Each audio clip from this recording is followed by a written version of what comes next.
A dangerous tax plan to save Social Security? Well, right now, the cap on income eligible to be taxed for Social Security is almost $98,000. But some lawmakers, well, they want to raise that cap. Some even want to eliminate it altogether. Jonathan, what would that do to small business owners? I mean, they have to pay 12.4% to their Social Security taxes. It would kill them, Terry, and it would kill the economic growth that this country has enjoyed through the growth of small business. But, you know, the lawmakers are going to find somebody to pay for it. If it's not small business, it'll be big business, rich people, young people, old people. You know, they're going to find the money to keep this Ponzi scheme going, and that's exactly what Social Security is. The problem with Social Security is Social Security, and I think it should be retired and not kept in air going any longer. How exciting. I completely agree with you. Oh, wow. Wow. I'm not shocked, Alexis. I'm happy, but I'm not shocked. You know, more people should. I really think it will have a crippling effect on the small businesses. And if you look at small businesses in this country, they're accounting for 70% of the job growth in this country over the past 5 years. I mean, there are almost 26 million businesses in this country that really qualify as small businesses. If you do this to them, you're crippling their ability to hire and to constantly innovate and create. Yeah, we're talking big numbers here. 12.4% is a big tax bite to begin with. I'll make a prediction.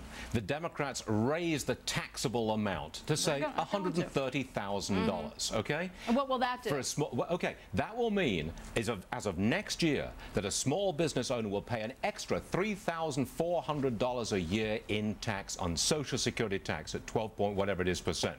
That's what will happen. That's in what way can this possibly be good for small business? And this is not just for not just for the owners. These are for also the employees that they have to cover. They pay $1,700 You're all extra gravely in the over it. Look, let's assume to fix Social Security, you have to cut benefits and raise taxes. It's the only way to do it. You can raise the 12.4% rate, or you can raise the cap. Now, my last small business, I had 30 employees. Nobody made over $100,000. In fact, 98% of small business employees do not make enough to be if they raise the cap. So, as a small business owner, would I rather see the rate raised or the cap raised? I'd rather see the cap raised because that's going to hit big businesses, hedge funds, banks, people where people make a lot of money. Yeah, not small the hedge funds are really going to hurt having to pay the extra Social Security on their billions. Wayne? Well, I disagree with all of you in the following sense. Let me tell you why. You're addressing the tax part. You're not addressing the spend part. You're not addressing why it's going out the window. It's because of the profligacy of the Congress, who has robbed the Social Security fund for years, that we're in this state. What we ought to do is say to every member, let me finish.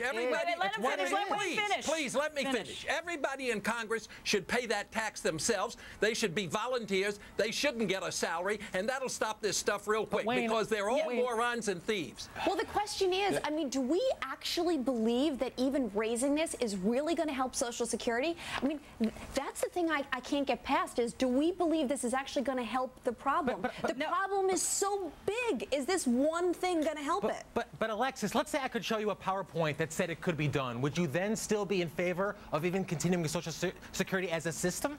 I mean, if we can make the numbers work, is it a moral system? It's not a question of fixing the Social Security system. The Democrats want to tax you because you are successful and rich and wealthy and you make money. They're going to tax your income, they're going to tax your capital gains, and they're going to tax on payrolls. It's going to happen. The system has to be shored up. Alexis is right. It's not one thing. It's two things. We're going to have to cut benefits as much as raise taxes, but those two things are going to have to happen to keep the system alive. And let's face it, it's going to have to be kept. People aren't going to get rid of it. That's a fantasy. And this is the best way of the worst ways to do it. The Democrats are in a punitive stage. They want to punish success. And it's a political winner for them, and that's the truth. And Alexis, this is a demographic problem. That's the problem. There aren't going to be enough people working to pay for the people who are retired. You're absolutely raising taxes isn't going to solve that. You're absolutely right. That is part of the biggest issues here.